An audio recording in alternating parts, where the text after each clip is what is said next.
Om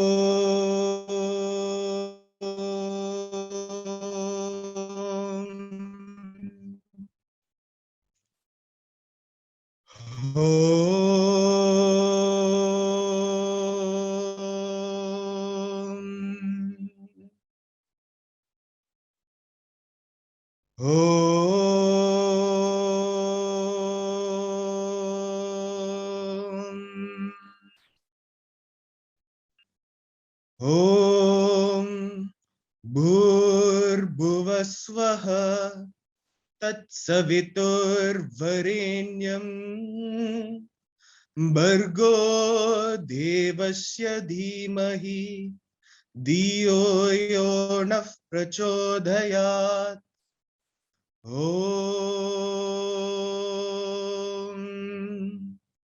Bhurбhuvasvaha Tatsavitur Varenyam Bhargo Devasya Dhimahi Diyo Yonah Prachodayat. Om Bhurбhuvasvaha Tatsavitur Varenyam Bhargo Devasya Dhimahi Diyo Yonah Prachodayat. Om Saishwaraya Vidmahe Satyadevaya Dhimahi Tanna Sarva Prachodayat. Om Saishwaraya Vidmahe Satyadevaya Dhimahi Tanna Sarva Prachodayat. Om Saishwaraya Vidmahe Satyadevaya Dhimahi Tanna Sarva Prachodayat. Om Shanti Shanti Shanti. Om Sai Ram. My humble pranams at the lotus feet of our beloved Swami. Sai Ram special Satsang in view of Guru Purnima. This evening we have with us Brother Satyajit Salian. Brother Salian joined Swami's educational institution in 1991 and spent 7 years in the institute. He completed his BSc, MSc, and MBA, during which he received the all-rounder gold medal. He then had the good fortune of serving Swami physically for over 13 years, from 1998 to 2011. He spent every single day with Swami, and he was privileged to be groomed and trained by Swami. He also worked in the Sri Sathya Sai Central Trust from 2011 to 2017. He was the director of the Sri Sathya Sai Vidya Vahini program, which was inaugurated by Swami on his 85th birthday. Brother Satyajit had been in Edicare field for over a decade, where he served as the head of education of Tata Trust for 3 years.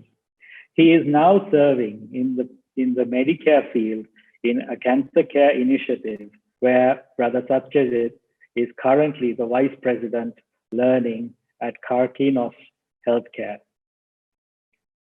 During the talk, if you have any questions, you can send it across on the usual chat box to either Brother Manoharan or the admin, and they will be taken up at the end of the meeting. Without further delay, I lovingly invite Brother Satyajit to come and address our gathering. Sai Ram. Sai Ram, Sai Ram.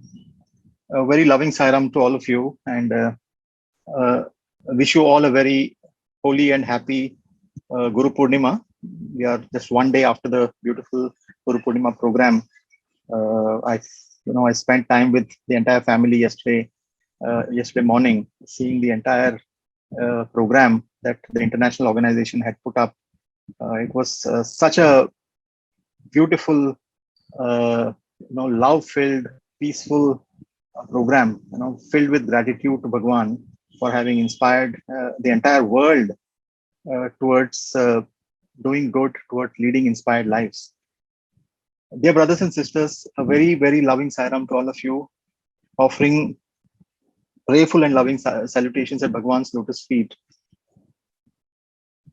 The topic uh, that I discussed with brother Manoharan during the discussion that led to this beautiful opportunity was about what should we be conveying to this beautiful audience that is going to be across the entire length of the country, from the north of Sri Lanka to the south, from Jaffna to the capital, everywhere across the country, there will be devotees. People will be able to. There are people who understand English. There are people who have difficulty in understanding English. There are people who are devoted. All of them are devoted, but there are people who are engaged in satsang, the people who are engaged in study circles, and then there are those who are hands-on servants of the Lord in this lovely mission. So very humble and loving pranams to all of you who are doing Swami's work in your own way, in your own as your own offering to Bhagwan. And the only thing that we can think about on this auspicious day, on this auspicious occasion, is to bow our heads with gratitude to our beloved master. So gratitude to the Guru was something that we felt would be a appropriate topic to discuss with all of and think about.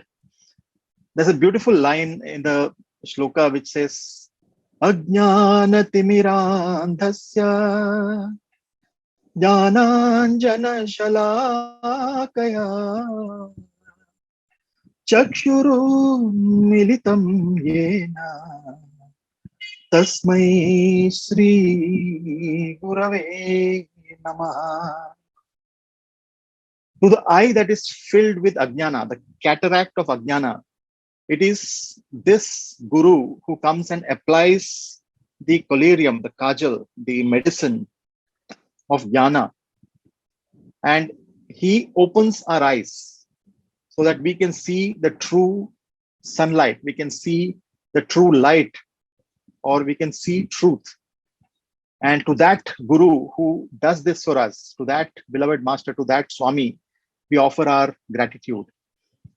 Bhagwan has spoken innumerable times about the importance of gratitude. He places such value to this one word, gratitude, and he used to always tell the boys, that gratitude is the most important thing that you can have in your heart. Gratitude for your parents, gratitude for the institution that you have that is given you study, the education, gratitude to Swami, because unless you have gratitude, you are blind. Swami would always say, gratitude, sun is the presiding deity of gratitude, and he says that the sun makes you blind. The ungrateful are blind. If you really look at the inner significance of this word, of this statement of Swami, right, that ungrateful people are blind. If you really look at the inner significance, it opens up so many layers of thought. When we are filled with gratitude, we find positivity all around us. We find ways and means of being thankful for everything that we have. When that gratitude is missing, we see only troubles around us. We see only challenges. We see negativity. We see that people are out to get us. We feel that things are going against our wishes. We end up counting all the negative things in our lives, and then that looks like a big hill, an unsurmountable mountain to all of us. But with gratitude, we start finding ways, because gratitude becomes a part of our own being, part of our own outlook to life, that our eyes open up. that our eyes start looking at all the small things that are being done for us. The thankful to the grocer who is doing all the work so that we can get our rice and lentils, every day for our meals. Gratitude to the housemaid who comes and helps us in our daily work. Gratitude to the colleagues who are doing, who are there to support us at the time of need. Gratitude to a child because of the joy that he or she brings into our lives. Gratitude to our parents. Gratitude, the moment gratitude becomes a part of becomes internalized, we lead a positive life, and that is what Bhagwan is expecting us to do. That is the collyrium that Bhagwan applies on our mind, removing that ajnana of ungratitude, of ingratitude, of being ungrateful, and opening our eyes to the world of gratitude. Right? To me, this happened, sometime in 2013. I'll take you on a journey, please. My story, my satsang will always be, one of stories, because I don't know philosophy. I don't know, too many readings of the Vedas and this and that. I have lived with Swami. I have served Swami. That's all I know. I have experienced Bhagwan's love. So everything that I say is is what I've heard from Swami, and nothing beyond that. What I've experienced about Swami and what I have reflected over the last 25 years of my life with Bhagwan, whatever I have reflected, it's only that, and reflection is only memories. It's a replaying of those memories. So I will take you on my journey, right? It will all be a journey uh, through memory lanes, and let's hope that we can all experience Swami together. So this was, I'll take you on a journey to a railway station in Rajasthan called Kota, right? This was 2013. Setting context of the time, it was 2 years after that tectonic event, after that huge earthquake that happened in our lives, where we lost Swami's physical form. And we were all, the entire world, entire community of Sai devotees were running helter skelter and, directionless, wondering what has happened. And, everybody was trying to come to terms. For me, the center of my life had disappeared. The pillar around which my entire day and night revolved, that had disappeared. Right. And I was a vagabond, searching for meaning in life, searching for an anchor in life. And to me, I'm grateful, eternally grateful to Swami for having started the Vidyavani program and given me the instructions, take care of Vidyavani, right? And that is what I had done. And I was traveling the length and breadth of the country, right from the Himalayas to the Indian Ocean. I traveled multiple times up and down to hundreds of schools. I used to visit, talk about integral education, talk about Swami's philosophy of education, talk about Swami himself, right? Talk about his love, his experiences, his benediction on all of us. So it was on one such day, I had gone to a place called Jodhpur in Rajasthan, and I had spoken to the children there. I had spoken to the teachers there. Then I'd traveled about 150 kilometers, gone to another school. In the evening, there was one more function. It was a tiring day. Morning 6 o'clock, I had started from the place where I was staying in Jodhpur, and by night 12 o'clock, I was dropped in the night around 11:30. I was dropped in this Kota station, and the train was supposed to come at 12 o'clock. So the person who had dropped me, I told him, "You go ahead, brother. It's already too late. You go ahead. I will wait for the train, and it's just a small suitcase. I'll manage. You go ahead. You don't wait for me." So he moved on. So I was waiting for the train, which was supposed to come in another 15-20 minutes, but the train, was about 2 hours late. So I was waiting after about 18 hours of hectic work, of travel across the in those arid Rajasthan desert, desert-like climate weather. I was sitting in the railway station at 12 o'clock, 1 o'clock in the night.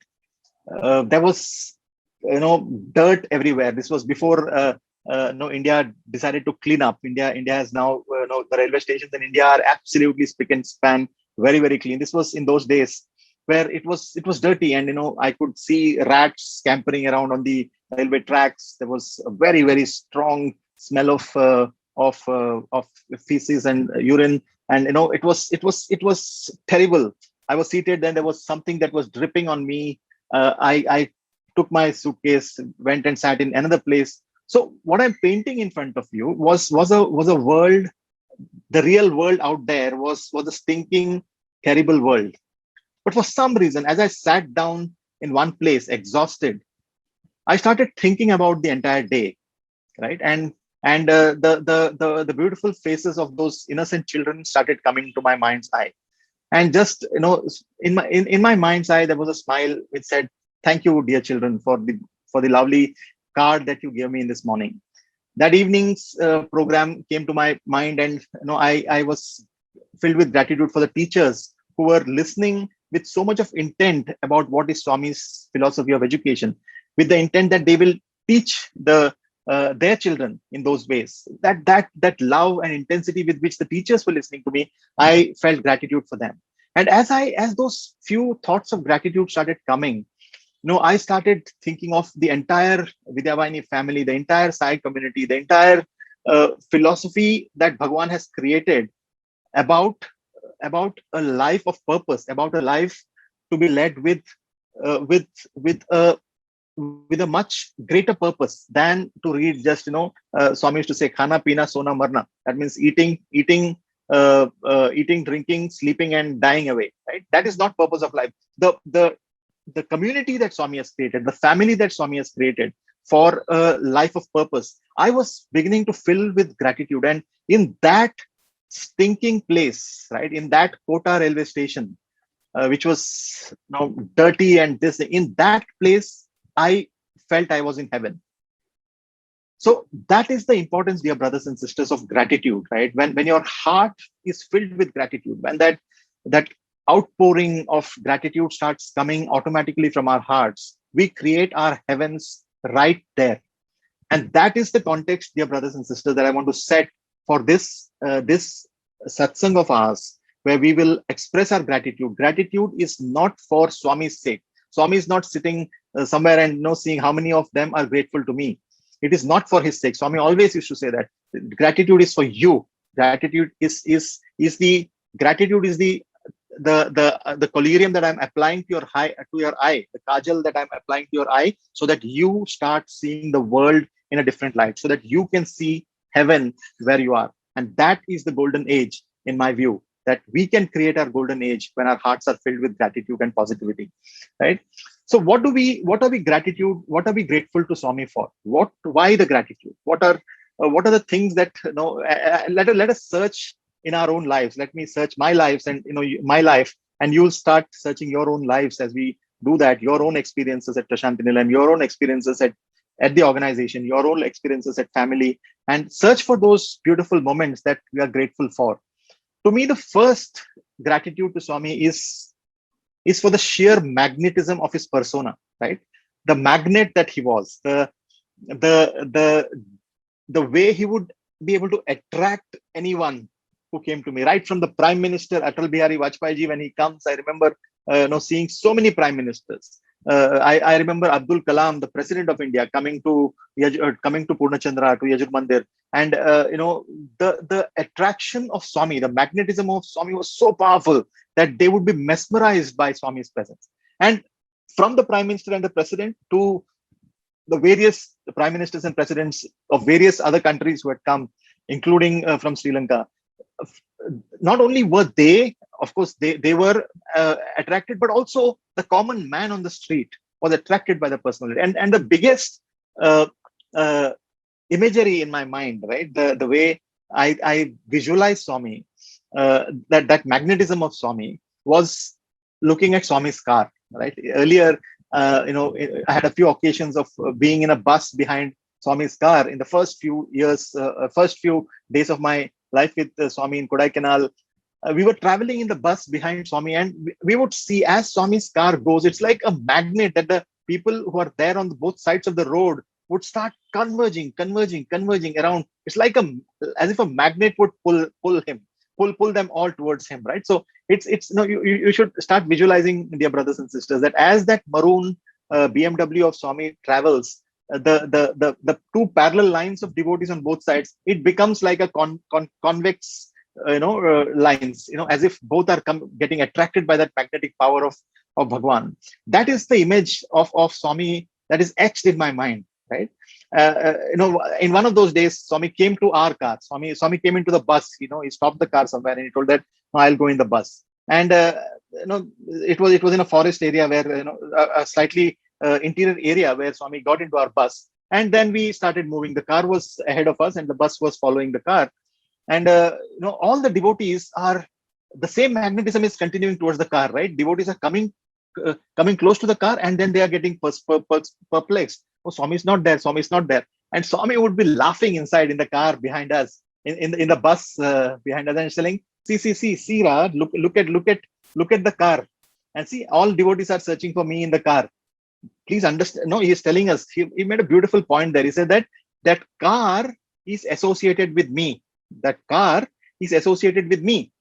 And because of that association, even the car is getting the adulation. The car is getting the adoration, right? And look at me. I am associated with all of you.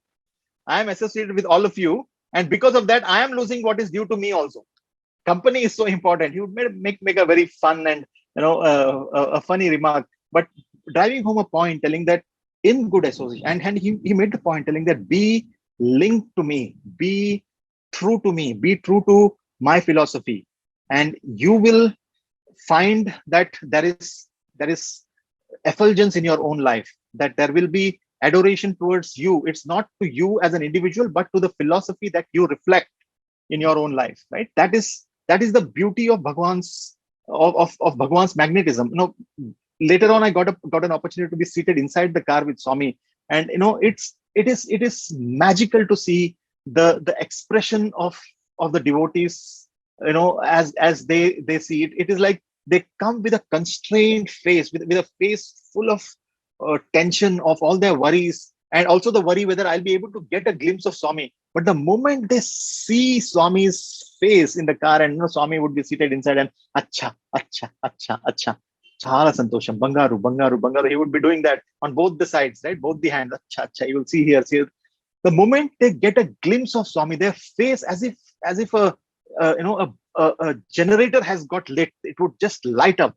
The face would be bright, and there will be jumping, and there will be noise, and this and that. It's magical. No, we are grateful, Swami, for that magnetism of your personality. Not just humans. I remember in one of Swami would go for a small drive towards the airport and the super specialty hospital in Puttaparthi every once in a while. And there was a phase, for a few months where every time Swami went, there was a dog. One dog would come and it would lead the pilot of Swami's car, right?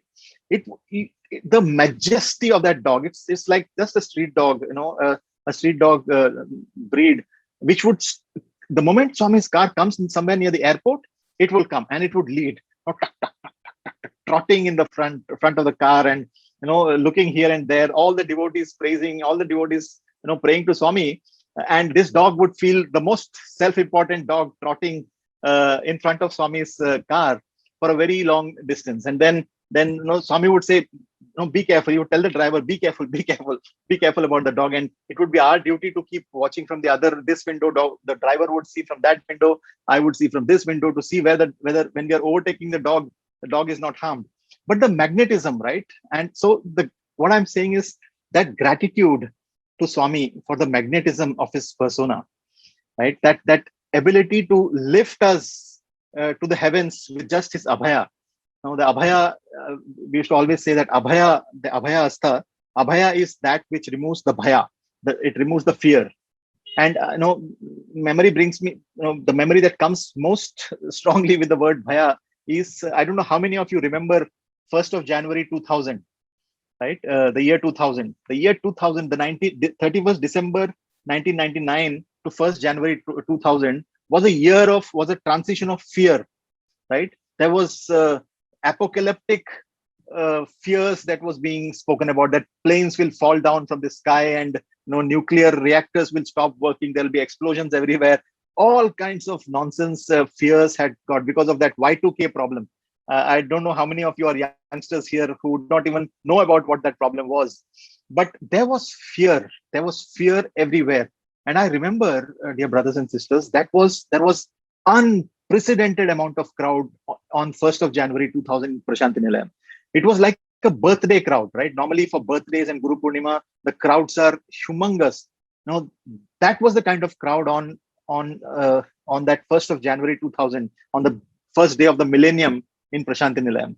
And there was a buzz, during birthday, there is a constant buzz of hum of humanity. And that hum was there on the 1st of January. And to me, as I was seated in darshan that day, and I saw Bhagwan coming out for darshan, there was a magnetic moment, right? There was an ocean of black on both sides, and the black hair, I mean, right? When I'm sitting down amongst the devotees, all I can see is the hair, the heads of devotees all over, right? And that orange robe of Bhagwan coming in. Please stay with me with the image. I'm painting images for you, painting videos and creating videos in your minds so that you can relive these moments with me. So there was a black ocean of heads, of hair, and then Bhagwan is coming. The moment Bhagwan's hand raised with Abhaya, the black ocean disappeared into beautiful white and brown hands, right? Suddenly that color changed. The moment the Abhaya would go, a wave of hands would come up with this thing. That image is etched in my mind. I know I relive that again and again. That fear of the humanity and the Abhaya that removes the bhaya of the humanity, right? So gratitude, dear brothers and sisters, for that magnetism of his persona, that magnetic presence that would remove every single troubles from our lives. So that is something that that was part of his personality. That is that's his grace, that's his magnificence, that's his way of being, right? It's not put on. It's like his natural self, right? And from there, I'll take you now to my personal experience of Swami, right?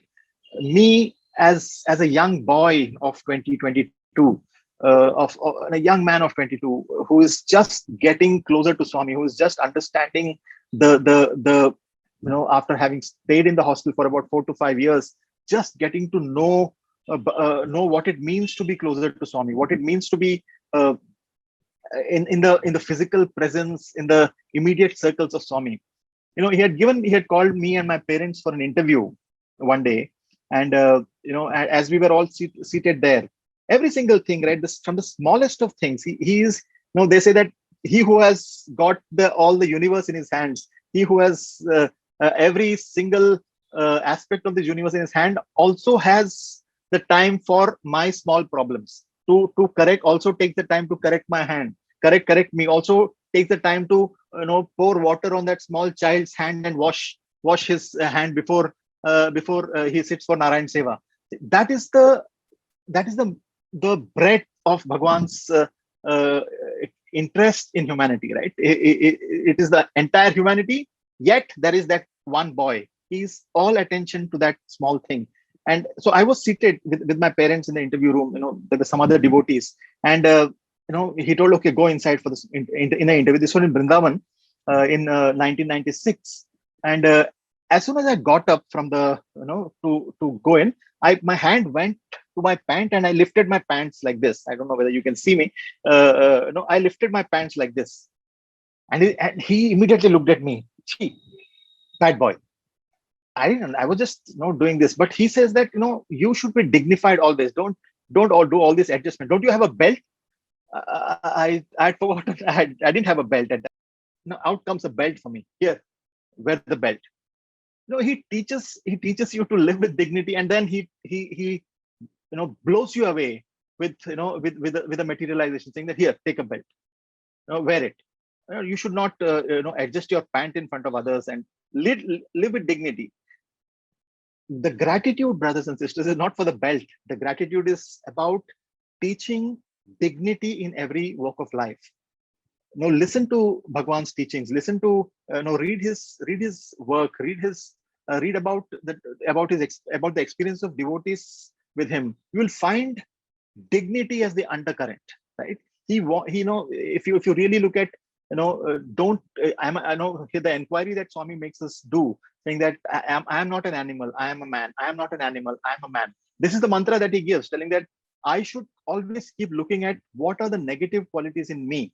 Where am I working, behaving like a monkey, adjusting, scratching and doing this and that, and being dignified, right from that aspect to the most serene aspects of life, most important aspects of life, where we keep getting pulled down because of our animal tendencies.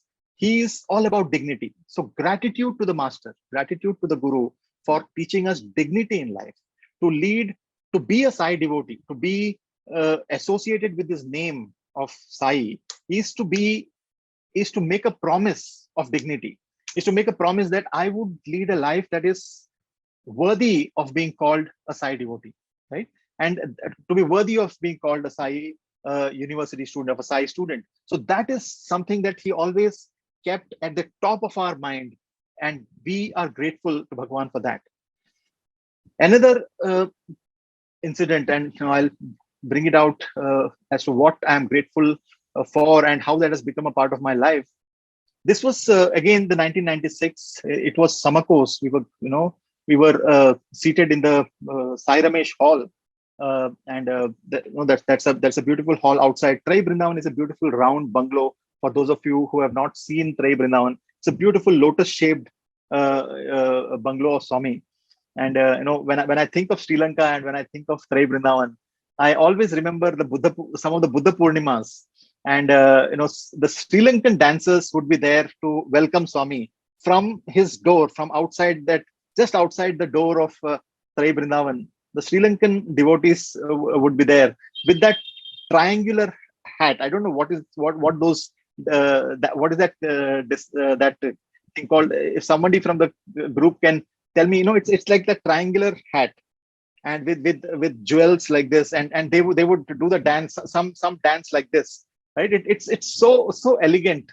Brother, do you know what is that dance called? It was a welcome dance for Buddha Purnima that the Sri Lankan devotees would do as part of the procession. Anyway, we'll leave it. If somebody can guide me on what that folk dance is called. It was Sorry, it's a Kandyan dance. What, brother? Kandyan dance. It was a Kandyan dance. Kandyan dance. Okay, yes. Yeah. In that beautiful, I still remember it so vividly because Swami was so proud. Swami was telling, look at this. It's the Veera Rasa, the bravery that used to exude from these gentlemen who were in that costume and dancing. It was such a beautiful memory in my mind that is etched in my mind. So, I'm just saying, these were some of the times that, and one of those days, like just like that day, we were out in the Sai Ramesh Hall, listening to Swami's discourse, and and Swami had told me, as soon as you finish, as soon as the discourse gets over, you come inside, you come directly to the bungalow, to Trai Brindavan. And so I was seated, somewhere in the corner, and there was this lecturer who was, recording every discourse of Swami. So he had a small Walkman with him. I'm sure the children of the new generation don't know what's a Walkman. It's a small tape recorder in which you could, record Swami's discourses. So it was, a small Walkman. It was about the size of like a thick cell phone, much larger than a cell phone, obviously, right? But it's about this big. It was. So he had given that to me, and he told, see, you're sitting next to the speaker. Why don't you keep this on the speaker so that the sound is good and I can get a good recording of Bhagwan's discourse? So he gave me that, and I was holding that and recording it. But as soon as the discourse got over, I did not have the chance to give it back to Sir Ramon. Sir was recording it. I was not able to give it to him. So what I did, because Swami had told me to come inside, I immediately shoved that thing into my pocket and I ran inside. Trai Brindavan, as I said, is a beautiful round building. Swami was on one side of that room, and I came in from another door, and we were like diametrically opposite. And from that distance, Swami saw something bulging in my pocket. Right, he had just corrected me, telling that you don't adjust your pants and lead a dignified life. And here I am coming with a huge bulge in my pant pocket. And hey, pocket mein kya hai? What is there in your pocket? I told Swami, Walkman hai, Swami. Walkman ante? As if very, very innocently, what do you mean by Walkman? I told Swami, small tape recorder, Swami. Tape recorder. Kyun tape recorder? Why tape recorder? I told Swami, for recording Swami's discourse. Kiska hai? Who gave you the tape recorder? I told Swami, this is belongs to so and so lecturer. Hey, beggar. Immediately he told beggar. I told Swami, no, Swami, not beggar. I was defending myself. No, Swami. He didn't give. He wanted me to record Swami's discourse. And Swami was relentless in his firing. He said that, hey, you got the habit of begging. You got the habit of putting your hand like this in front of others and begging. No, give me this, give me that. Hey, and he showed his hand like this. He asked me, "Kya hai? Haath mein kya hai? What is in my hand?" I just held Swami's hand out of gratitude and fear. I told Swami, nothing, Swami. Hey, sab kuch hai ra, sab kuch hai. And he, 5 minutes, 2 minutes before that, he was asking me, what is a Walkman? And then he rotates his hand and gives, materializes a Walkman and gives me. He said, "Jo bhi chahiye, Swami se pucho." Whatever you want, ask Swami. Whatever you want, ask Swami. That's the gratitude, dear brothers and sisters. That's the gratitude telling that never ever depend on anything else in the world. Do not depend on the world to give you things. Right? Be upright in your posture. Be self dependent. Be dependent only on the Lord who is within. Do not put your hand in front of others. I'm sure this will have a very harmonic note in many of you who would be going through these challenges, that I have to depend for my livelihood, for my promotion, for my this, for my that. I have to depend on somebody else. It is never the Sai devotees or a person leading a spiritual life does not depend on anybody else for anything in one's life. And for that, dear brothers and sisters, teaching that lesson today, that Walkman is somewhere in my suitcase. I don't, that is a technology that is no longer existent, right? That is no longer there. But that lesson that he did, telling that depend only on me, depend only on Swami, that lesson is forever with us, forever, right? And that, I think, dear brothers and sisters, is his very existence, every action of his has a very, very deep inner significance. That action is ephemeral. The action is performed at that moment, it's gone. But the lesson that action stands for, that stays on forever. And for that, dear brothers and sisters, our gratitude, our pranams to the dear master. But then, when you depend on Bhagwan, it is not that you ask every single thing from him. He had a beautiful poem which he used to narrate. He says that Adugakuve o Manasa, Adugakuve o Manasa. It's a beautiful, I'm not able to, of course, replicate the entire song, but he says, do not ask, O mind, do not ask. Without asking, that Jatayu of the Ramayana, that is one epic of Bharata that links Lanka with us so closely, and brings us together. So in that thing, Jatayu is the bird that defends Mother Sita, tries to defend Mother Sita from the abduction, and is killed. You know the whole story. And he says that did not Jatayu get the final rites performed by the Lord even without asking, right? And was there not his own father who passed away when the son was in Vanvas, or in the forest? Did that father not lose his life and had to be cremated by another son? What Dasharatha could not get, Jatayu could get, right? And he's telling that do not ask. You don't have to ask. When the Lord's grace is there, when he wants to give, it will automatically come. So the first lesson was that do not depend on anybody else. Ask only me. But here he's teaching the lesson, you should know what to ask. So this was I think one of my very, very first interactions with Swami. I had finished my MSc, a very, very first, very close interactions inside the interview room with Swami. And Swami had called me inside to pick up some sweets for distribution.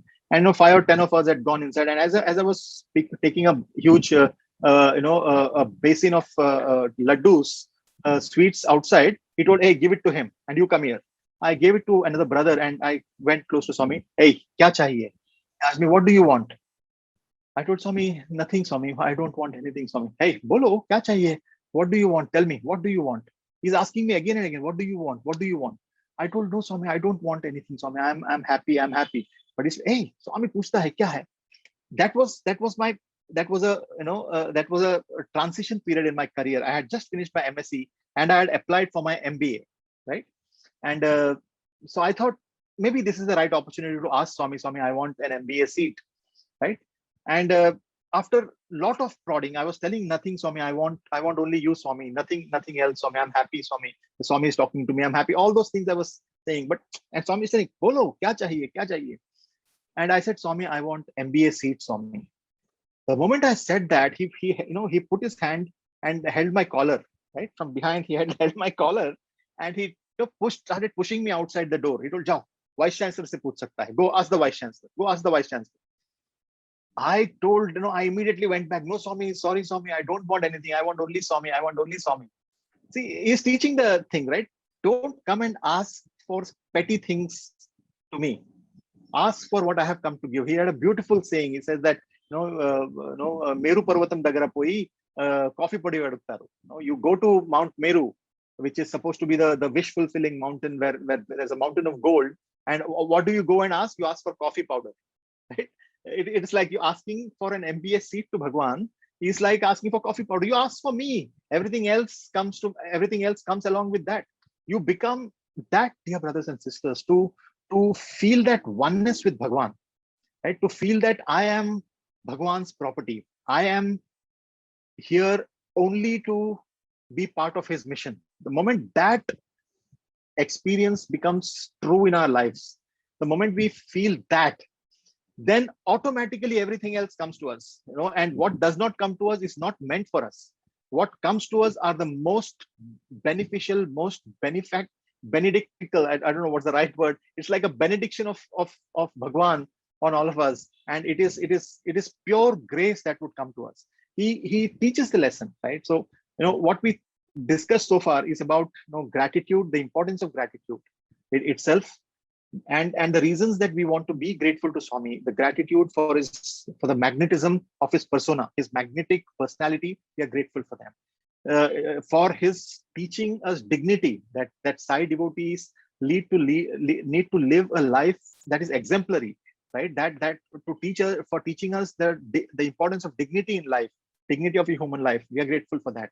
We are grateful to him because he says that do not depend on anybody else, right? Ask me anything. But we are also grateful to him to say that do not ask for petty things from me. Ask for spiritual upliftment. Ask for the right thing. And the stories that he would say, of Ramakrishna and Vivekananda, where Vivekananda also, Ramakrishna goes and tells Vivek, go, ask mother. Ramakrishna pushes Vivekananda, go and ask mother for the problems. And Vivekananda goes to the mother with an intention that he will ask for wealth and satisfaction and prosperity, so that his mother and sister are happy. But as soon as he goes to the mother, all he can ask is for spiritual grace, for grace and love, and nothing else. He is not able to ask for anything else. And these were multiple stories that Bhagwan would narrate to all of us again and again and again as young boys. We have heard this in discourses. We have heard this in multiple occasions. In every book that you pick up, it would be about asking for spiritual benediction only from God. What should we ask for God? Ask for the highest and nothing more. Don't ask for petty things from God. For that lesson, dear brothers and sisters, we are grateful to Swami. But most importantly, we are grateful to him for having made us fall deeply in love with God, right? We have got an opportunity, dear brothers and sisters, in our lifetimes to have witnessed the master, to have been contemporaries of a master who was the embodiment of love, and he made us fall in love with him, right? And that love completely transforms our life, dear brothers and sisters, is it not? It completely changes the way we look at life. It changes the way we see unity amongst others. We see each other as brothers and sisters. It is, I do not feel any different from any of the Sai devotees, who I meet. They are like my family members. And as I start defining, expanding that definition of Sai, right, it is no longer just the people who are worshipping the orange robe form, but anybody who has got that love and gratitude to God, anybody who has got a beautiful outlook of inclusion in their lives, they become my family. They become part of my my group and my oneness, right? And that comes only because of the love that he has filled in all of us, right? I'll just read out one beautiful thing that Swami would say multiple times about Ramakrishna Paramahamsa, saying that everybody would say that you are a madman. Ramakrishna was a madman, that he was continuously dancing and doing this and that kind of a thing, and he was madly in love with God. And Ramakrishna Paramahamsa's response, which Bhagwan would say, teach us so many times, was that the world calls me mad. I know that the world calls me mad. And here is my answer to the people who call me mad. My friends, the whole world is a lunatic asylum. The whole world is a lunatic asylum. It's a madhouse. Some are mad after worldly love, some after name, some after fame, some after money, some after salvation, some after going to heaven. It's a big mad house. It's a big lunatic system. I am also mad. I am mad after God. If you are mad after money, I am mad after God. If you are mad after fame, I am mad after God. You are mad, so am I. I think my madness is, after all, the best. Right? This is the lesson that Bhagwan has taught us in the words of Ramakrishna, and by quoting Ramakrishna, by making sure that the students have performed this drama, use so many techniques to make sure that this message, that the love for God is madness, yes, but that madness is something that makes your life beautiful, that gives you an outlook to life that is positive, that will only do good to society. I remember there were Sevadal boys, as we were in Yajur there used to be quite a few Sevadal boys who would come every 10 days, every 15 days for duty. And I used to ask many of these youngsters who are in their 20s, 30s, and tell me, guys, how do you get, brothers, how do you get leave?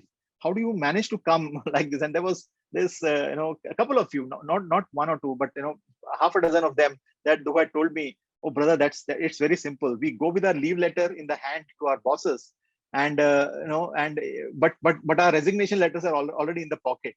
He says that if I don't get my leave, then I'll give my resignation, because Swami's Swami's seva is of paramount importance. That is most important to us, right? That kind of madness, right? It is, and to have brought us to the level of saying that force, and I'm sure that some of you who are part of that mission have done unbelievable number of sacrifices in your own personal life to make sure that the mission goes forward, right? And for that, dear brothers and sisters, to have given us that experience, that we live for a much higher reality, that we live for a much greater cause, for that we are grateful, right? And I know we're about 45 minutes into the thing. I don't want to overshoot. I'll wind up with the last aspect to which for which we are eternally grateful to Swami, right? And there are infinite number of such incidents, infinite number of things that we can talk about, but we are grateful to Swami for being the incarnation of love, for being the very embodiment of love and bliss, of prema and ananda. These were two aspects of Bhagwan that we are always grateful to. I remember towards the last few years, last couple of years, Bhagwan would be very, very emotional, right? Every small drama that he would see, he would become emotional. He would be wiping his eyes. He would, be sobbing with this thing. And I show him a small video on the phone about the program that has happened. If I show him a beautiful picture of some devotees doing seva, he would become emotional and he would start crying. And I told Swami, why are you crying, Swami? Why are you crying so much? it was a deep concern. You know, and in the bedroom, I asked him, Swami, why this case? He told, ఇది ఏడుపు కాదురా బంగారు. This is not tears. This is not crying. ఇది ప్రేమ మాత్రమే. You know, he's saying that it's an outpouring of love. It is the love that is uncontrollable. Now, Bhagavan had said in multiple occasions that, you know, what is going to be left behind, what is going to be left after everything is gone, is love and love alone. Prema matrame migultundi. No, it is only love that would survive. And we are grateful to Swami for having shown us in reality what that means. Right? To have, for having given us an experience of what that infinite love means, what that beautiful experience is all about. Right? To have loved, to have, you know, taken all the problems of the world, taken all the challenges of the world, and poured, given back that pure nectarine love. That is for which we are grateful to Bhagavan forever. Now, in the ICU bed, in you know, about sometime in early April 2011, you know, he was already about 15 days in the ICU. In all, he spent about 28 days in the ICU. Now, it was as if he had given us time to reconcile. Now, he left the hand very, very, very, very, very gently, and you know, gave us time to pray and come to terms, negotiate, you know, again come to terms. You know, he's recovering.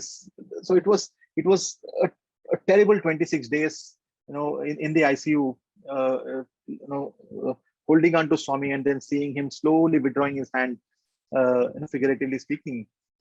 And in one of those days, you know, he had been, you know, there were, you know, injections, there were, you know, lines in his arms. There were, you know, every single vein that they could do, there was something or the other that was being done. He is in the on the bed, and Dr. Venugopal came. You know, I remember Dr. Venugopal coming and standing on his right side, and I came to the left.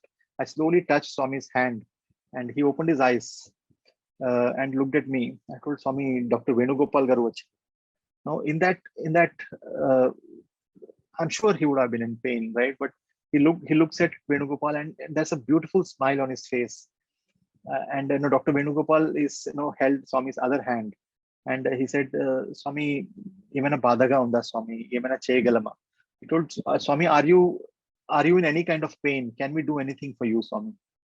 So he was not responding. He was just listening.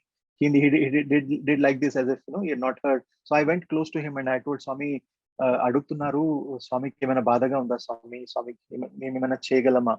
Swami, do you have any kind of pain, any kind of discomfort? Can we do anything?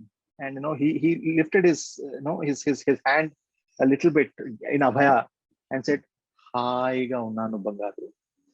I am high is a word of happiness, of comfort, of you know, of absolute satisfaction. Right? He's on the bed, on the hospital bed in the ICU after 15 days of all the challenges that the physical body was going through. The word that he uses to describe himself is "Haiga unnanu."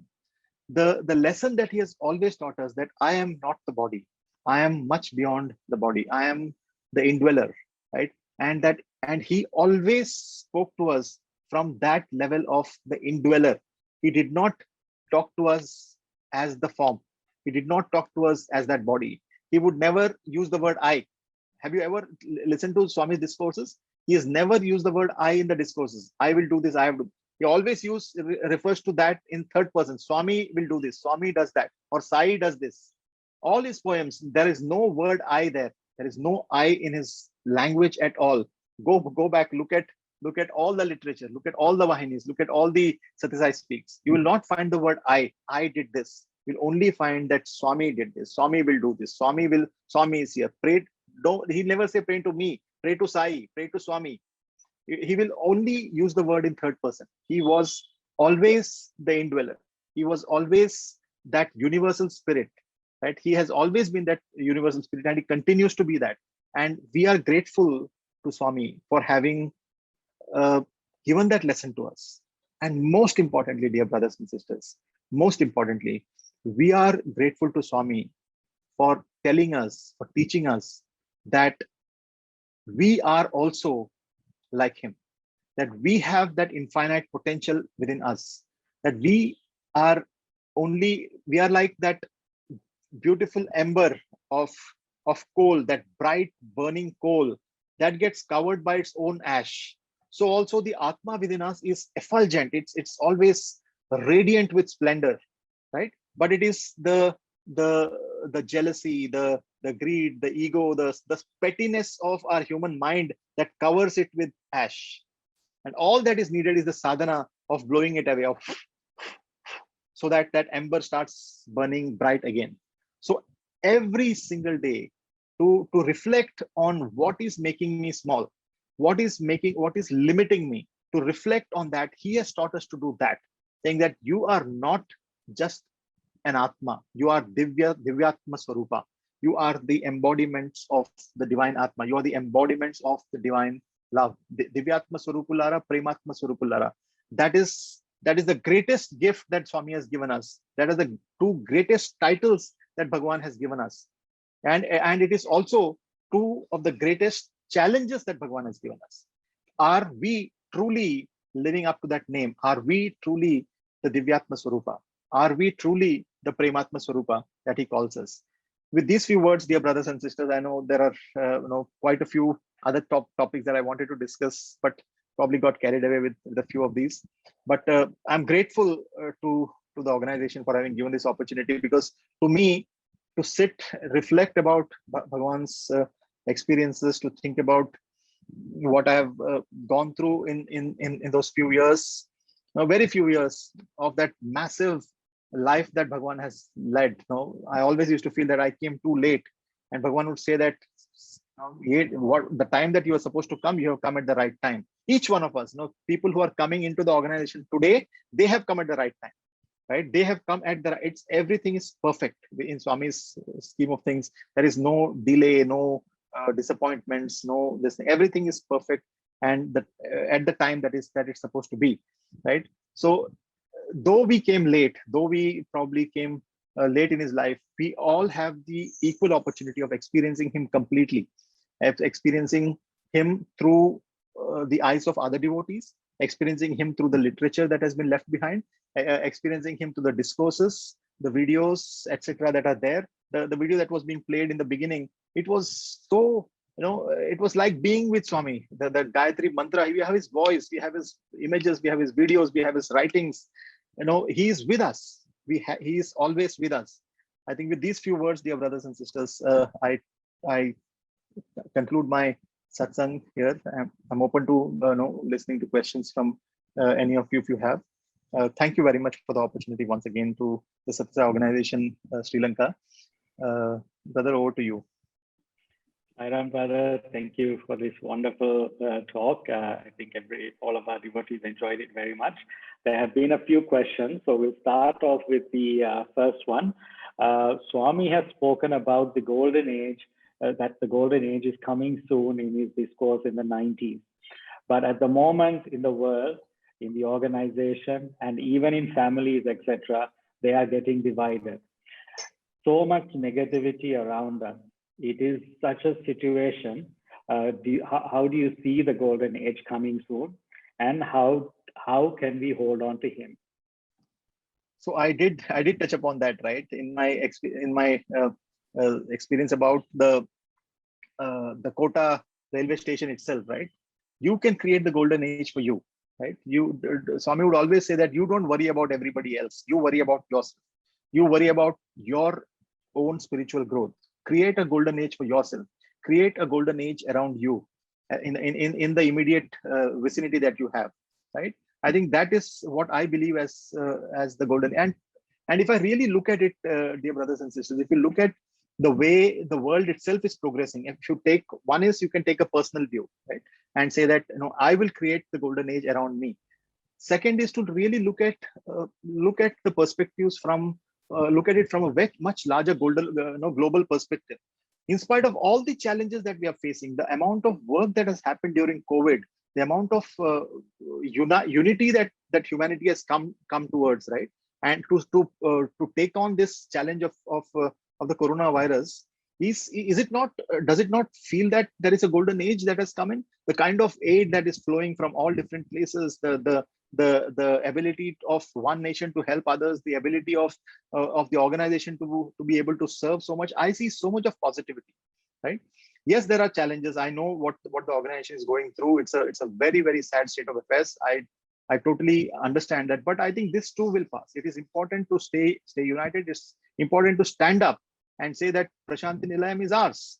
Prasanthi, there is no there can be no barrier between you and Prasanthi Nilayam. Prasanthi Nilayam is our hearts. Prasanthi Nilayam is our home, right? So I understand there are lots of challenges that are coming in. I know the division that you're speaking about, division within the families, because of some unnecessary things that have happened of late. But yes, I'm sure this is just a test. It's a passing phase. Swami always used to say, it's kadali poye meghamu. It is passing clouds. This too shall pass. I think golden age is, in my view, is what we create for ourselves. The more we are, the closer we are to Swami, the more gratitude that we feel to Swami, the more is the golden hue that I can see on the world. It's the golden rays that I see. That is the opening of the eye. That is the ajnana that gets removed, telling that it is all darkness. Now, the moment I remove that ajnana and see gratitude all around me, I can see the golden hues all around me, right? Including my back here, right? So just out of fun, but yes. Sure. There's another question here. Having been with Swami's fold for a long time and serving him for more than a decade as a caretaker, how did Swami's Mahasamadhi impact you, and how did you deal with the transition of his physical to astral being? So I have narrated this in many places, and I'm sure it's there on the internet in multiple places. To me, as I said in my speech also, it was I had become like a rudderless ship, right? The fulcrum of my life was Swami. It was his taking care of his physical needs, and that was the only thing that I knew. And and especially in the last few years, as his health was, as he needed more and more support, my whole life had become into that small circle of, and which had just one point around which my whole life revolved. That is Swami and his health and his taking care of his immediate things. And when that moved out, I didn't know where to go. But when I really look back at it for the last 10 years of my life now, I am grateful to that moment when sometime in April, May 2010, he had told me, this Mr. Ratan Tata is coming. You make a presentation about Vidyavahini to him, right? You are doing this Vidyavahini, you make a presentation to him. And that set me off, onto a task, because Swami had told me, build it up to a level where you can make a presentation to Mr. Ratan Tata. And when he came sometime in June, July, we did make a presentation to him. And in December, he told me, take care of Vidyavahini. Vidyavahini chusko bangaru. No, Vidyavahini chusko bangaru. He told you take care of Vidyavahini. So when I really lost everything on 24th April, after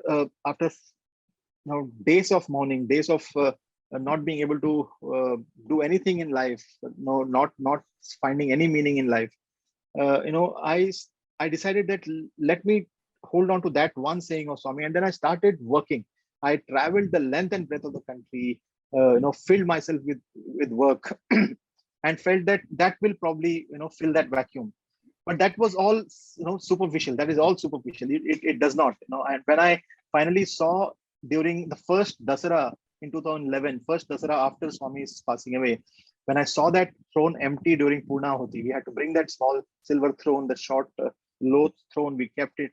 And when it was empty during Purnahuti, and when the Pandits put the Purna, which otherwise Swami would always touch and then put inside, when the Pandits themselves put it, I completely broke down. I remember for days together I wouldn't get up from the bed, and my parents were worried, friends were worried. I went through a very, very tough situation.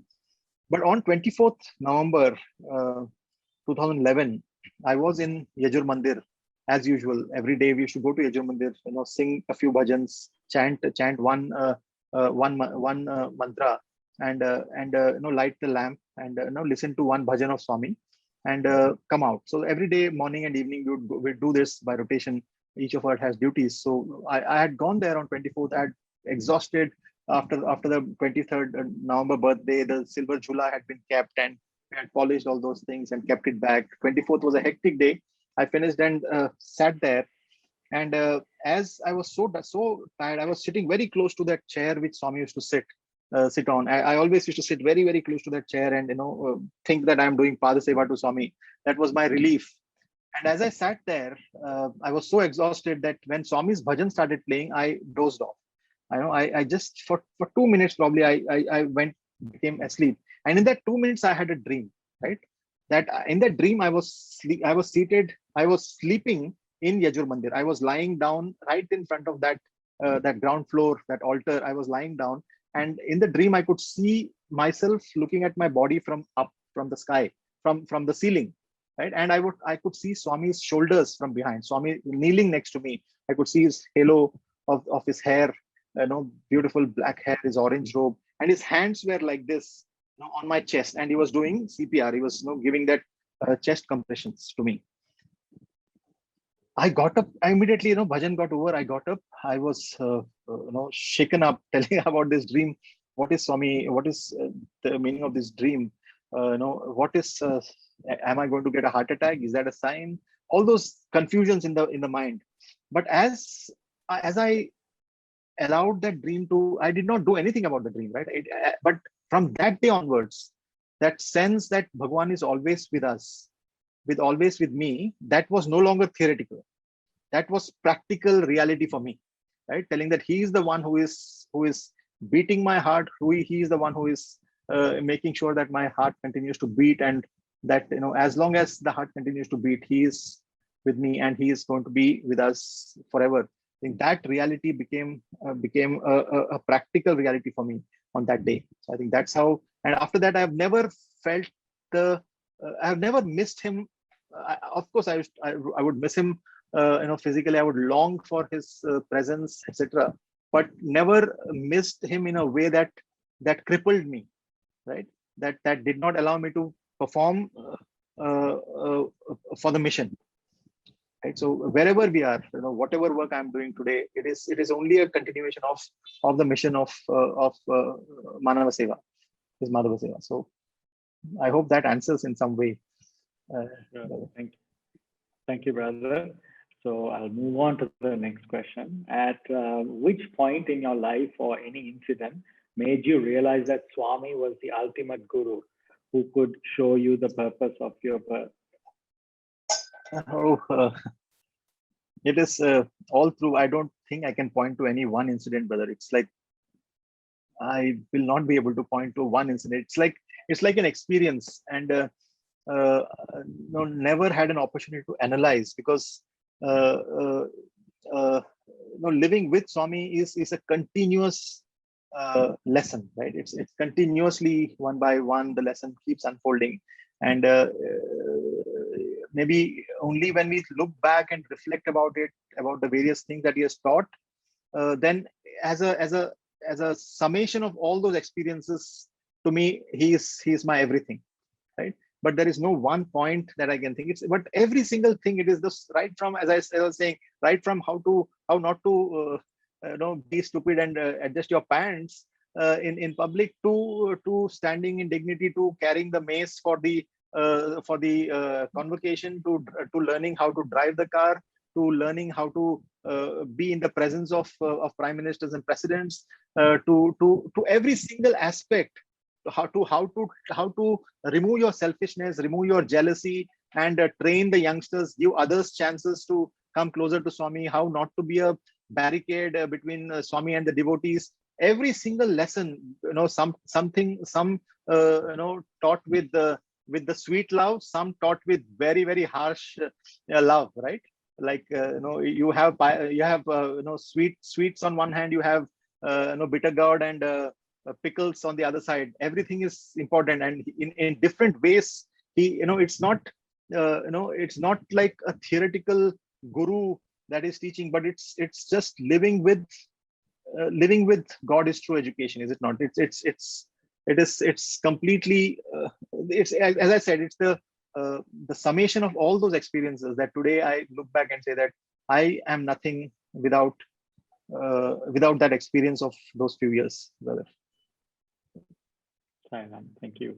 So a few more questions. I hope it's all right with you. I'm okay. So this one question goes, can you please paint a picture of a day in Swami's life, including behind the scenes? So it's a very, very simple life. I know it depends on what phase of his life we talk about, but the life that he led for 60, 70 years was absolutely as per routine, right? Now, I'll tell you from my point of view as to how I would, what my life was, my day was. We would be booted out of the room. We used to sleep, three of us brothers, we used to sleep in Swami's room on small mattresses on the floor, on one small roll of mattress we would take and then sleep.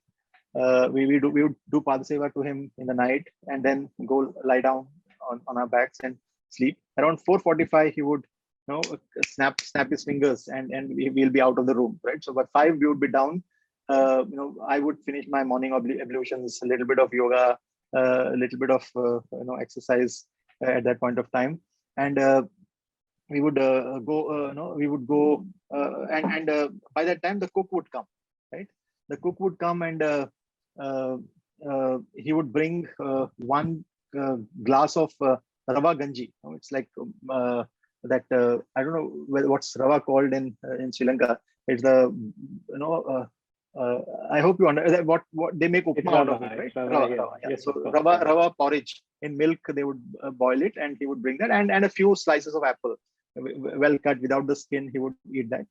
So that's his morning. Few slices he would take, bring that glass of porridge, and 5:45. This gentleman Subapaya, who was the cook at that point of time, he would come down, and I would walk with him to mandir, right, from Purnachandra to the main mandir. And after that, slowly the ladies' side darshan would get filled. The gents would come. Around 6:45, we would hear the music, knowing that Swami has come. Swami has started. So around, and he would walk. He would say that 40 minutes he would without fail he would walk in his room. We had imprisoned him, right? He cannot go for walks outside. But the moment he comes out, there will be crowds of devotees coming in. But in his room, he would walk up and down, up and down, up and down. For 40 minutes, he would look at the clock and keep walking. He was so particular, about taking care of the body, so that he can tell us to take care of his body, of our own bodies, right? I know even now I keep getting pulled up by my wife, telling that you keep saying that Swami walks. Why are you not walking?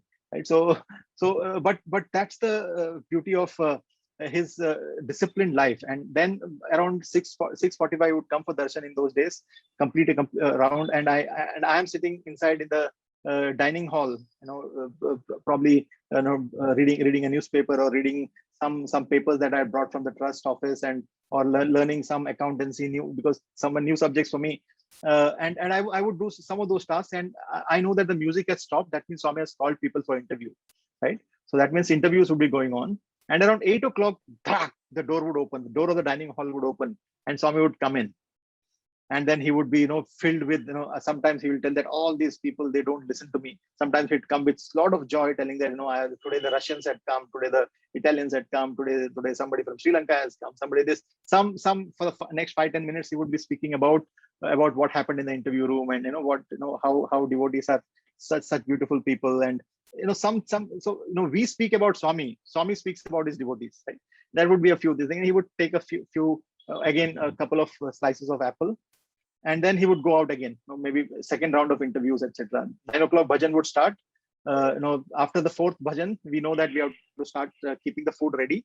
So all the carriers would have come, and we would tiffin carriers would have come, and we'd keep it all ready, and immediately after 5 or 6 bhajans, he would come in and he would sit. He would eat ragi sangati. Ragi, it's about a ball of ragi he would eat. Dip it in with some chutney or some dal he would eat. That's it. And before Aarti gets over, he would be out. That's his eating time. The Aarti is his eating time.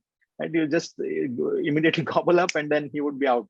Only when some trustees come, or Indulal Shah sir or Justice Bhagwati, when they used to come, he would eat patiently with him. Mr. V. Srinivasan. These were all senior trustees with whom Swami would dine, and that would be a more leisurely lunch. Otherwise, he would just, everything is quick. He would go to Purnachandra, and then around 1 o'clock, he would rest for about half an hour, 45 minutes. And then they would come down, sit, and then for about 2 hours, he would be reading letters of devotees continuously. It's like a beautiful motion. On the side of his chair, there would be a pack of letters. He would pick one, read, put it on there's a dustbin on this side, and that's his whole life, right? All the letters would be here, and then he would keep reading, and whatever the post comes that would be offered to him, he would read that. So 2-3 hours in a day, in that afternoon, he would read. Around 1 o'clock, he would eat one idli or something. Then again, getting ready for his afternoon darshan. 3 o'clock, he would come fresh, with all the hair combed properly. He will come and ask, "Is my hair all right in the bag?" And he's so particular about getting ready for darshan, right? Because he wants to be perfect for his devotees. And then he would go for darshan. That evening, entire darshan, the interviews, etc., would get over. Around 6 o'clock, Aarti comes back, sits, talks to some of the officials for about an hour. Again, while reading letters, about an hour of that letters, etc. 7:30, he would retire. So that's the day of the simple day of Bhagwan, right? I'm sure in the earlier days it would have been different. The bhajans were later, around 11 o'clock. Bhajans were different, and he would write the Vahinis in those days. There are different phases of Bhagwan's life, but what I have seen was this. This was the thing that I had seen. Thank you, brother. It was lovely. I think the last two questions are quite similar. So basically, you can linger on this for a while as well as you finish up. Can you please share any small, happy and humorous moments that you've enjoyed with Swami personally? We would love to hear more and more of Swami's loving and cheeky side. So something humorous, something where you've laughed your heart out, and stories similar to that, and maybe we can end up with some humorous stories. Thank you. Certainly. So most of these would be, he was always, fun loving, right? We had a saying in our hostel. Jokingly, we used to say that, in the Satyajit hostel, there is no ragging, right? Because the elder brothers don't rag the younger brothers, because all the ragging is done by the chancellor, right? Because he would pull all our legs, and he would always make sure that somebody or the other is pulled. And there are so many incidents. It would be, boys sitting around Swami. There'll be, you would have seen so many pictures, right? Boys are laughing out loud in front of Swami. It's like, to really look at it, an 80-year-old or a 75-year-old sitting with 19, 20, 21, 22-year-olds. And most of the times it would, if that is the situation of sitting with a 75-year-old, the boys would be bored to death. But here, the boys would be with rapt attention, would look at Swami and be laughing out loud. And and this would be small incidents. There was Swami would be very excited about gadgets, some small gadgets that would come, that would be there. And one of the beautiful gadgets was a talking clock. And you press the clock. It's probably a clock like this, and you press the button. It tells the time. It's 4:21 p.m. right? In an anglicized, in an English language, the British accent. So he was very excited about that thing. And we were in Kodaikanal, and in that year Swami had taken Chiranjeev Rao sir with him. Chiranjeev sir was his, Swami's, I would say, muscle man, right? He would get things done. If there's an instruction of the Swami, he will get it done. So, and he would be in charge of Prasanthi Nilayam when Swami was in Kodaikanal or in Vrindavan. Swami had deep love for him, and and he was extremely dependable. Swami had complete confidence in him. And he had come to Kodaikanal, and Kodaikanal is an all different ball game, because in Prasanthi Nilayam it's office, right? It's a complete like an official this thing, and Chiranjeev Rao sir is an official there. And he didn't know what was in store for him when he came to Swami's playground, which is Kodaikanal, right? And so he was there, and so this clock Swami had in his hand, and he said, "Wait, I'll pull Chiranjeev Rao's leg with this." And so he held the hand. The clock, and he told, ask what's the time in the adagu. So Chiranjeev Rao sir very dutifully he came and told time in the, and the clock did not answer, right? We are all seeing, okay, that Swami's hand is actually visible pressing the button, and he's not pressing the button now. Then it's not Swami, no, he's telling that Swami, it didn't say anything. Kadu dinki Telugu radu. It doesn't know Telugu. You ask in English, right? So Chiranjeev Rao sir is telling that, what is the time? He had very short fingers. He should ask short gentleman. Swami always used to say that anybody short, he used to call them three mangoes. I don't know where that original word has come, and he used to love people who are shorter than him, right? And he used to always make them come and stand next to him and make some jokes about it. So Chiranjeev Rao sir again, he asked, what is the time? And then Swami clicked 3:24 p.m. And the boys were laughing. So see, the clock doesn't understand English, and Chiranjeev Rao sir is folding his hands and doing this, and so many such incidents. The only person who would really make Swami laugh out loud and without any fear was Anil Kumar sir, right? And he was ready to be a fool. He was ready to make a fool of himself in front of Swami, and anything to do. So one day he was sitting. Swami started a discourse. Right? He was in the Sai Shruti, where it was the drawing room. We had just finished our lunch, and post lunch he was he had gone and rested, and he came down and he was sitting, and he started a long discourse of the different levels of Ananda. Right, he told that that there is Ananda at the worldly level, right, and then 1,000 times more Ananda than the Ananda of the worldly level are the Ananda of the senses, right, the sensual level, right. Then 1,000 times more greater than that is the Ananda of the mind, the Mano Ananda. Then he said 1,000-fold more than that is the Buddhi Ananda, the intellect, at Ananda at the intellect level. 1,000 times above that is Brahmananda, right? Saying that Brahmananda, and he's giving an entire discourse. And then he says, and this Anil Kumar, he eats a he got pickle in the afternoon, and he's eating that pickle and saying that it is Brahmananda, right? And we were like taken completely by surprise. Here is Bhagwan setting up an entire discourse to make a joke at Anil Kumar, right? Because afternoon when the lunch was going on, Swami asked, "Hey, how is all the curry? How are all the preparations?" Swami, ఊరగాయ బ్రహ్మాండంగా ఉంది స్వామి, ఊరగాయ బ్రహ్మానందంగా ఉంది స్వామి, బ్రహ్మానందంగా ఉంది. He used to full, his body would shake and everything would be animated, and his only intention was to be the butt of jokes so that Swami could make those cracks and keep it light, etc. Right? So he is here he is saying that he told Brahmananda, Swami set up the entire joke to set up and pull Anil Kumar's leg, saying that and at the same time make a point, telling that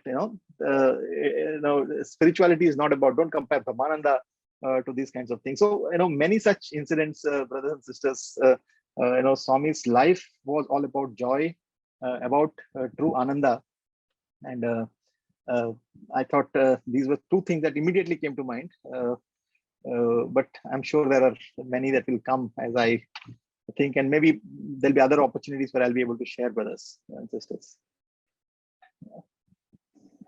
Sairam, brother, thank you very much for taking your time this evening and spending it with the devotees of Sri Lanka.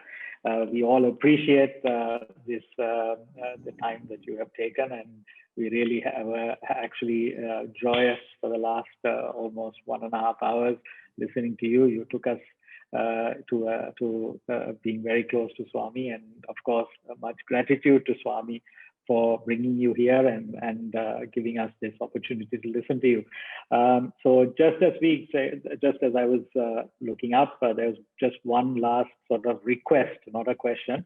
If you could finish up with your favorite bhajan, if you do sing, and then after that we can have the closing prayers at our end. Sairam. Okay. I have a, because it was a humor thing. I'll sing a bhajan that was very close to my heart, and please help me. It's been long since I've sung this. If I miss out a line or something, please help me with this. But this was a bhajan which I had sung in Kodaikanal, right? And this is that Raghuveera Ranadhira Ram Ram Ram, that bhajan, right? And there's a beautiful incident around this, and how Swami is always surrounded by very important spokes in his whole the kind of experience that Swami curates for the boys, for the improvement of the boys. Everybody has a role to play, right? Mr. V. Srinivasan would be in Kodaikanal. He has a role to play about talk something about the industry and talk something out some topics. Anil Kumar has a role to play to ask some spiritual questions. Mrs. Ratanlal has a role to play, when Swami chastises the boys, to give one more level of this thing. And there was this lady who would come from Singapore.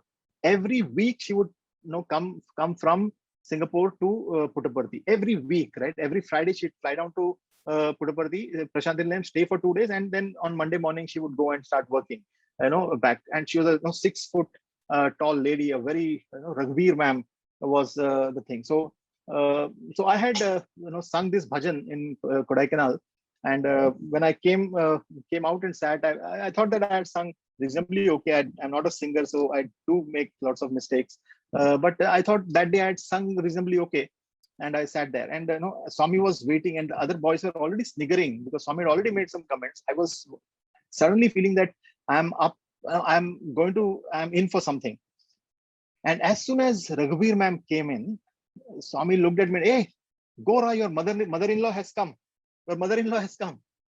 I didn't understand what's up. Hey, what bhajan did you sing? I told Swami, Raghuveera Ranadhira. See, her name is Raghuveer Kaur. Go, your mother-in-law. I was like sitting and trying to hide my head. I didn't know where to hide my head, and all the boys were laughing. Everybody is laughing and laughing at my expense.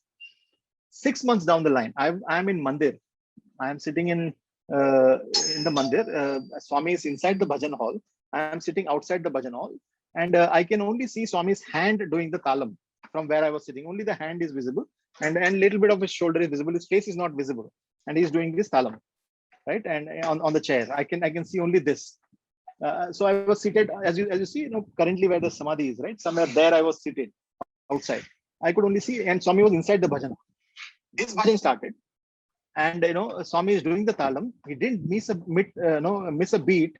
He just turns like this, gives me one look, and then continues to sing the bhajan. I was sitting outside there, and I had that eye-to-eye contact with Swami. Raghuveera, the moment this bhajan started, he just came down, looked at me, and then didn't even smile. And I was down here, unable to control my laughter, right? So this is the playful Swami, right? So with this note, dear brothers, thanks for reminding me, and let's sing this bhajan. I hope I don't forget the words. Raghuveera Ranadhira Ram Ram Ram. Raghuveera Ranadhira Ram Ram Ram. Rakumai Vithala Sham Sham Sham.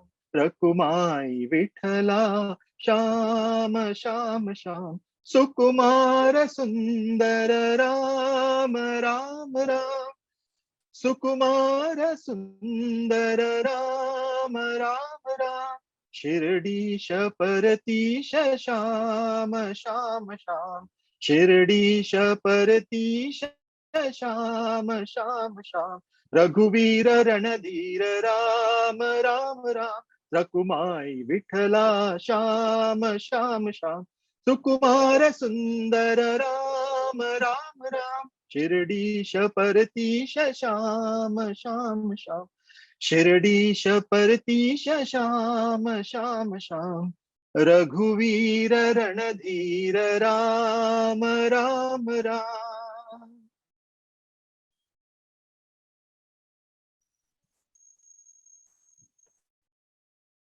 समस्त लोका